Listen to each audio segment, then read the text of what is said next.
আমি সবসময় বলি যে যে সমস্ত মহিলারা বোরকা করতে চান না বা পর্দা করতে চান না, বোরকা বলে কোনো কথা না, পর্দা করতে চান না, হিজাব করতে চান না, তারা বাহিরে যখন খোলামেলা পোশাকে যান, সেজে গুজে যান, তাদেরকে অন্য পুরুষরা দেখে কি চিন্তা করে?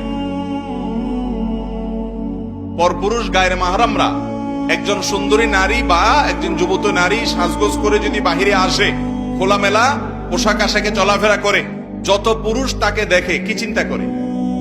আপনারা জানেন না কি চিন্তা করে? আপনি নিজে কি চিন্তা করেন? সবাই সে চিন্তা করে। কথা ঠিক বলছি না? আল্লাহ তাআলা এটা সৃষ্টিগতভাবে এভাবে করেছেন। আপনি যদি বলেন না না হুজুর আস্তাগফিরুল্লাহ, তওবা তওবা, আমার মনে কোনো বাজে চিন্তা আসে না, তাহলে হয় আপনি অসুস্থ আর নাহলে মৃত্যু।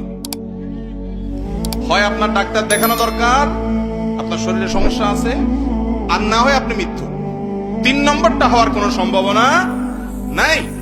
এবার আপনি চিন্তা করেন, যেই বোন পর্দা ছাড়া বাহিরে যাওয়াটাকে তার জন্য তিনি এটা প্রাউড ফিল করার মতো বিষয় মনে করছেন, ন্যূনতম যদি তার ভিতরে আত্মসম্মান বোধ থাকে, সে চিন্তা করবে বাজারে যতগুলো মানুষ আমাকে দেখছে, আমাকে নিয়ে মনে মনে সে এমন এমন কল্পনা করছে, ওই কল্পনার কথা যদি মুখ দিয়া বলে, তাহলে ঘৃণায়, ক্ষোভে, দুঃখে, কষ্টে তার আত্মহত্যা করতে মনে চাইবে। আত্মহত্যা করা হারাম।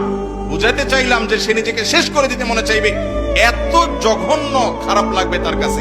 অথচ সেই মানুষটাই যখন দেখে বলে আপা অনেক সুন্দর লাগছে, ভাবি অনেক সুন্দর লাগছে, ওই মহিলা মিটমিট করে হেসে ওইটাকে অ্যাপ্রিসিয়েট নিচ্ছে, সেটাকে গ্রহণ করছে, সে জানে না যে ওই সুন্দর লাগা কথা যে বলছে তার মনে বাজে কল্পনা আসবে। যদি কখনো না আসে, হতে পারে প্রাইমারি লেভেলে কারোর মনে বাজে চিন্তা আসলো না, কিন্তু আসবে। যেখানে বাজে চিন্তা আসার সম্ভাবনা আছে, ওখানে নিজেকে সেভ করাটাই হলো বুদ্ধিমান মানুষের কাজ।